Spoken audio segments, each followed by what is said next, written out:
If you or someone you know has diabetes, you may have built up an extra supply of test strips and lancets. That's where we come in. We'll buy the supplies that you don't need and resell them to those in need to prevent waste. Help us make diabetes management more affordable. Visit us at teststripswithaz.com.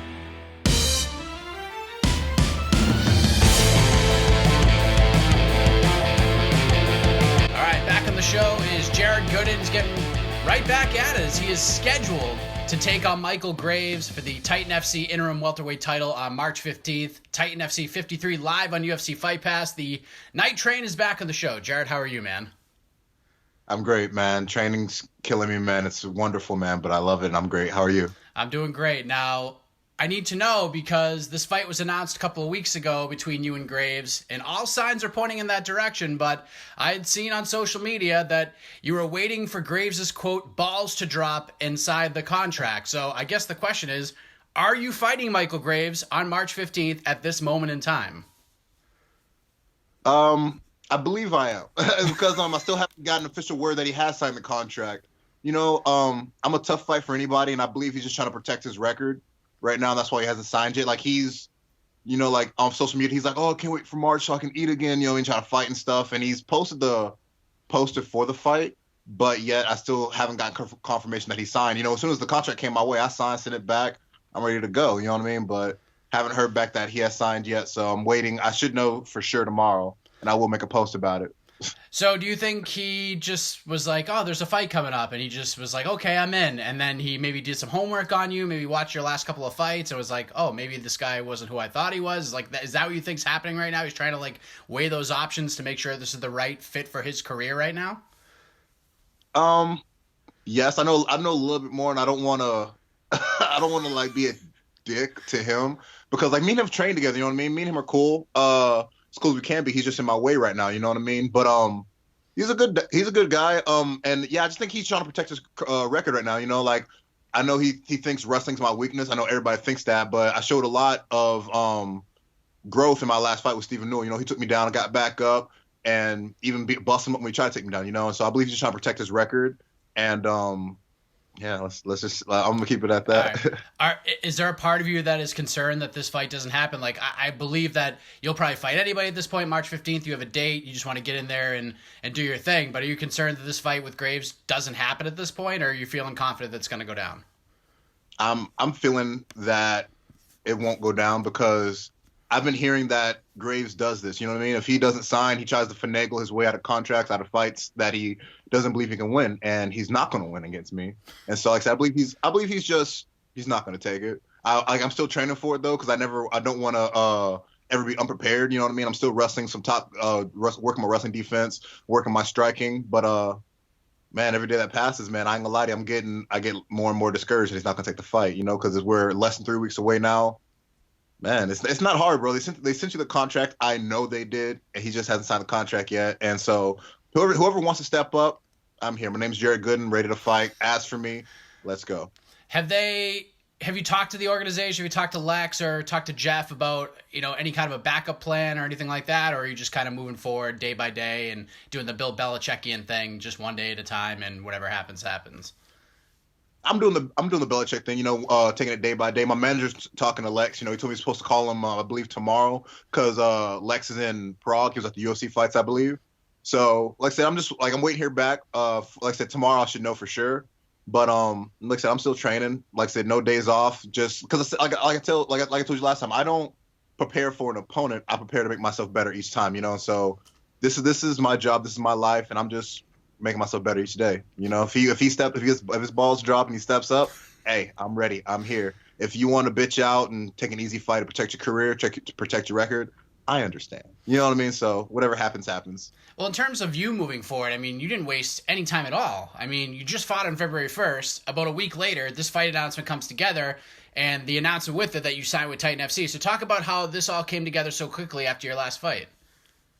Titans. I've been on Titans' radar for a minute, and yeah, like I said, they gave me a great opportunity. You know, they wanted to sign me to a 3-fight deal, and that works perfect for me because, like I said, I want to fight 7 times this year, and they offered me this fight, and they said as long as I'm healthy after fighting March 15th, they'll let me knock out these 3 fights as quickly as I can. And so, like, they pretty much gave me everything I wanted with the security of promised fights. So Yeah, like I said, that's why I signed with them. They, like I said, I've been on their radar for a while. For me, knowing that I've been on their radar for a while lets me know I've been on the UFC's radar for a while. You know what I mean? Titan's a good feeder into it, so I know I'm close. Like I said, I believe since Graves has been there, it's got to take him out impressively, and UFC will call, especially since they're coming here to Atlanta April 13th. I would love to be on that card, bro. You know what I mean? Got my two favorite fighters, Max Holloway and Dustin Poirier, fighting again. What? I would love to be on that card, man. I'm just biding my time. Like I said, if Graves doesn't step up, man, I understand. I'm still gonna be getting ready, still be dropping weight because, like I said, I'm gonna wait for that last minute call for UFC. What was it, 2:30 here in Atlanta? Well, we're gonna get back to that. That's the note about that. I definitely was gonna bring that up. But you were on the show right before you took on Steven Newell, and it was a dominant performance. A couple of 30-27s, was a 30-26 sprinkled in there as well. I mean, you had one of the things I remember of the conversation. You in a way put a lot of pressure on yourself to put on a performance, to be the talk of the night. Coming out of LFA 59. Did you feel like you accomplished that on February 1st? Yes and no, because it was a very dominant fight. I hate that I did not get the finish. You know what I mean? That's something that always sticks in my craw because it was, like I said, it was very dominating. But when you go to the judge scorecards or go to a decision, and I have the past, it's always like, well, the other fighter could have won this round or blah blah blah blah blah. It's in question, winning the fight or finishing the fight. It's not in question. There's no question about it. So I believe I did. Like I say, it was very dominant, but I'm upset with myself for not getting the finish, I remember talking to Jimmy Rivera right after he beat Uriah Faber. It was one of those conversations where, he was pissed he didn't get the finish.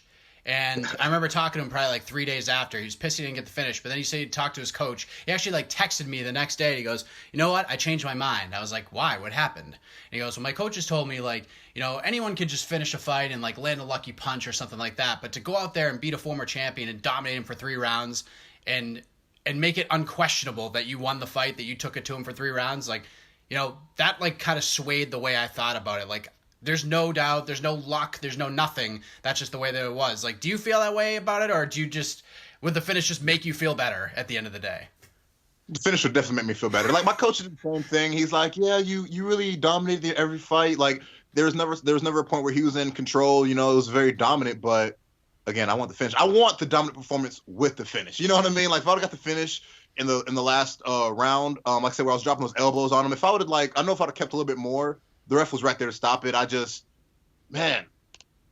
don't know why I wasn't able to put the finish on it, but I just want the finish. You know what I mean? Again, I got it. I'm a finisher. 13-2. I got 9 finishes. You know what I mean? I like to end the show. I like to end the fight. So yeah, I want to finish. So now potentially, maybe you get Michael Graves, who, people who watch UFC, watch MMA, they know who he is. On the 21st, he's a tough, unbeaten in the UFC, and then he got released after getting in some trouble, getting arrested back in 2016. Now he's trying to kind of bring himself back up. He had a nice performance in December at Titan FC 51. When you heard Graves' name as a potential opponent, as the opponent you thought you were going to have, what was your reaction to that? Where you're like, oh yeah, former UFC guy, this is a great opportunity for me to make that jump. Plus you've trained with them before, so that makes things a little interesting as well. So what was your initial reaction to that? First, let me say this real quick. His fight in December was not impressive. It was very boring. He dick rode his opponent for 3 rounds. So yeah, when I heard Mike Graves, I jumped at it immediately. You know what I mean? I'm like, he's just gonna wrestle. He will, like I said, he doesn't have stand up. He definitely will not stand with me. ATT will tell him, don't stand with Jared. You know what I mean? He will not stand with me if his coaches are smart. Yeah. So when I heard his name, yeah, I was definitely intrigued to me. Like I said, because we've trained together, but like I said, I wouldn't say we're friends. You know what I mean? It's not like I'm gonna text him late at night, like, hey, bro, I hope everything's going good. You know what I mean? We weren't that close. So I have no problem fighting him. Like I said, he is a big name. I do want his name on my resume, but yeah, man, his fights are not exciting. He's boring as fuck to me. Like I said, we all know what he's coming with. He's coming to wrestle. He's coming to be on top and hopefully land enough ground and pound that you give him your back and he chokes you out. It's not gonna happen with me. I don't get finished. I've never been finished. My wrestling defense has gotten better. My hands have gotten better. I told you, if we fight, I'm putting him to sleep. Especially a 5-rounder. Give me 2 extra rounds to put him out. Yeah, I'll break him and take him out of there. Like you had mentioned, Titan, kind of like LFA, great organization in terms of giving fighters, platform and sort of giving the UFC and other big organizations some extra visual aids to find talent, so to speak. And I know the UFC is on your radar. You had mentioned it. I was going to talk to you about it anyways. They're coming to Atlanta in April. So you fighting on March 15th, is the timing just absolutely perfect for you to get back in there, whether it's against Graves or whoever it is you end up fighting? I would love to fight. Like I said, I just fought February 1st. I want to fight again here, April 15th. And yeah, I'd be set for April 13th. I'm ready to go. Man, I would love it. You know what I mean? And it helped me. Like I said, I want to fight 7 times this year. It'd be lining me up perfectly. So I'm just, like I said, I'm pretty sure if Graves doesn't sign, they'll get me another opponent, and I'm ready for it. But yeah, it just all lines up perfectly because after, I would take all 3 fights, and then I'd probably take like a week off from the gym, just to relax, get my mind set, reset the body, then we get right back on it. With the Steven Newell fight, like we talked about, you had aspirations to steal the show, be the guy coming out of LFA 59, and you definitely had a lot of people talking, especially on Twitter. Very impressive performance. What's the goal with this fight with Graves or whoever it is? Like, what do you plan for yourself and for the fans on March 15th if all goes to plan and you and Graves step into the cage, or you versus TBD step into the cage? My plan is to finish the fight. It's to show, again, just keep showing what I've showed in Steven Newell, when I fought him, that my wrestling defense has gotten better, that you can't beat me by just trying to take me down and wrestle me. I'm going to get back up, and I'm going to make you pay for it. You know what I mean? I'm going to make it a dog fight. And, hey, like I said, you'll be in the fight with me as long as you want to be, and then I'm going to take you out. You know what I mean? Once you break, I'm going to jump on it and take you out. So, yeah, like I said, my expectations for the fight is a finish, is to break him, get that name under my belt, that not only that I beat him, but that I finished him, and get my UFC call, bro. Let's just say, hypothetically speaking, Tuesday comes around and the UFC says, we need a 170 for Atlanta, and they call you on Tuesday. What do you do? I'm ready. It doesn't matter who it is. I'm ready. It doesn't matter who it is. I'm ready to go. You know what I mean? I tell people I'm the best in the world. I don't care about who the opponent is. I'm going to beat them. So, yeah, please, Dana, Sean Shelby, call me. I'm ready. Have you had this discussion since the Atlanta card became official? I know it was rumored quite a bit for a while. It was down between Atlanta and Houston.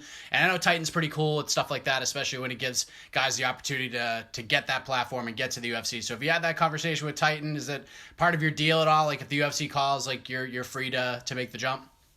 Yeah, they have the I believe it's called the Zuffa release. You know what I mean? Like, the UFC calls, I can be released from my contract with them and get ready for UFC. Knowing me, like I said, I'm a dog, bro. I'd still take the fight with Graves if he accepts March 13th. Then I'd fight for UFC. Like I said, my whole plan is to fight and stack cash. You know what I mean? So if I can make some money beating Graves and then make more money in the fight in the UFC later, within a month, I'll do it. I like it, man. A couple more things before we get out of here. First of all, like a lot of folks, you being a welterweight as well, Daley versus MVP got everyone very excited heading in. It wasn't the fight everyone expected, obviously. I know, seeing your Twitter feed, you weren't overly impressed. Fast forward a little over a week later, what's your reaction now to that fight? Oh, both of y'all suck. I always hate rivalry fights. You know what I mean? Like it like I said, they hyped it up perfectly. But whenever there's a rivalry, people they're afraid to get embarrassed, get knocked out, especially because they talk so much shit. So I don't want to say I expected it, because I really didn't. I expected fireworks, but they were just so annoying, man. Just didn't want to get knocked out. Like, I'm a fighter. I don't care if I have beef with you. I don't care if we love each other like brothers. I'm gonna go in there. I'm gonna try to bust your skull open. You know what I mean? That's just who I am. I'm a fighter, and I'm an entertainer. That will never happen with me. What happened out there? So yeah, I hated it. I'm annoyed with both guys. And I believe MVP showed a lot of holes in that game, especially with getting taken down and being held down by Daley of all people. So I think he's gonna get a rude awakening when he fights Douglas Lima. And man, I'm not an ATT fan, but I'm siding with Douglas, bro. He take that win from MVP. Yeah, I might have jinxed it. I went and covered the event the night before, and I was walking with a couple media members, and I was like, I have a feeling that fight's gonna suck. And they're like, no way. And I was like, dude, I have a feeling it's going to suck. I have a feeling it's going to be terrible. I have a feeling one of the guys is going to wrestle. I don't know who it's going to be. I was like, I'm leaning more towards MVP to take him down and really surprise everybody. And lo and behold, Lima goes on with Chael Sonnen before the fight and says, I think Daley's going to throw the first shot. And they're all looking at him like he's crazy. And he nailed it right on the head. But lastly, let's being a welterweight now, George St. Pierre announced his retirement officially this past week. You being an up-and-coming 170 pounder, GSP essentially being the king of that division for so many years. What are your thoughts on Rush calling it a career, and what kind of memories do you have of watching him fight? Man, I believe he is the GOAT. He is the best of all time. I'm glad that he finally did retire. He's ending it on top. I would have loved to see him fight Khabib, though. I think he would outwrestle Khabib. You know what I mean? But yeah, man, like he retired on top. He retired a two division champion. So yeah, man, the greatest ever to do it. Did it perfectly. You know what I mean? Retired on his terms. So man, congrats to him. I said, again, I'm happy to see him end on top. Somebody like I hate to say it, but somebody like BJ Penn hurts my heart. You know what I mean? Especially since him and Matt Hughes' fights when they got me into the fight game. But just seeing him keep coming back and losing, was he on his 6-fight losing streak or something like that? Yeah. Just ruining his career now. It's crazy. But yeah, GSP, he did it right.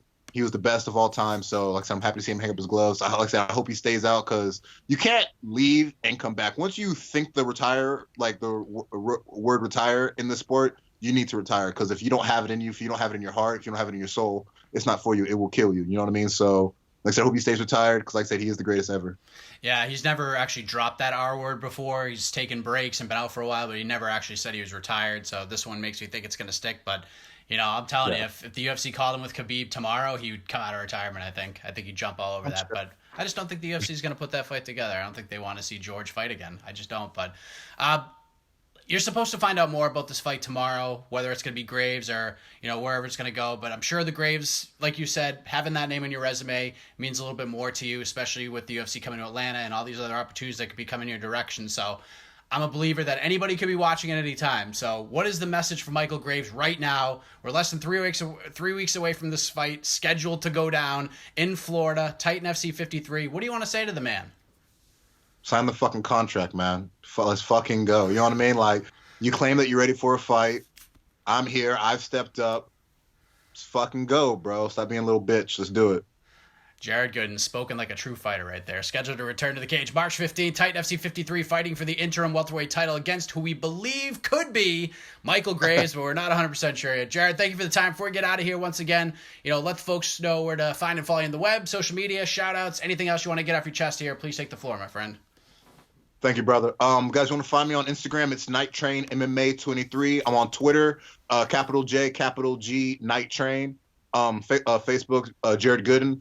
Shout out to my boy Daniel Levy, man. Thank you for getting me this interview, bro. Thank you for sponsoring me. He sponsors me with best fight picks, and hashtag half the battle.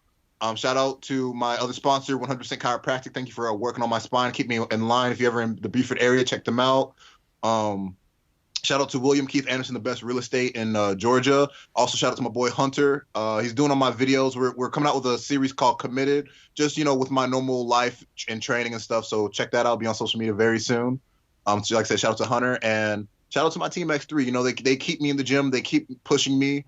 And so thank you, everybody there. There's too many names to call right now, but thank you, X3, for preparing me for war every time. Thank you for keeping me at the best. Thank you, guys. Thanks, Jared. Hope it all works out for you with Graves. And, you're going to fight whoever it is anyways, so it doesn't really matter. You're going to be fighting on March 15th. I believe that 100% for the interim welterweight title for Titan FC. And thanks for jumping on. As always enjoy it, my friend.